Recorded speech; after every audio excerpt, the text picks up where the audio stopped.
मैं खाना बना रही हूँ। आज मेरे छोटे बेटे का बर्थडे है, हैप्पी बर्थडे। और खाना कुछ नहीं बनाए हैं, वो धीरे धीरे से अभी हम बना रहे हैं। और इधर ये देखिए आलू और मटर ये देखिए छोक रहे हैं। तो बनाने जा रही हूँ खाना, और फटाफट से बना लेती हूँ दोस्तों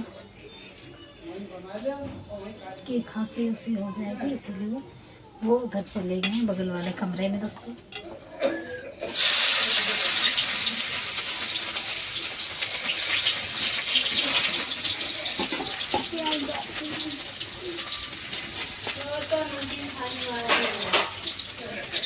ये क्या सो गया?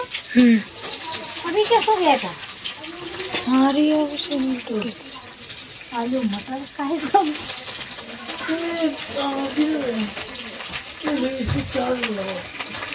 बाद में ला लियो।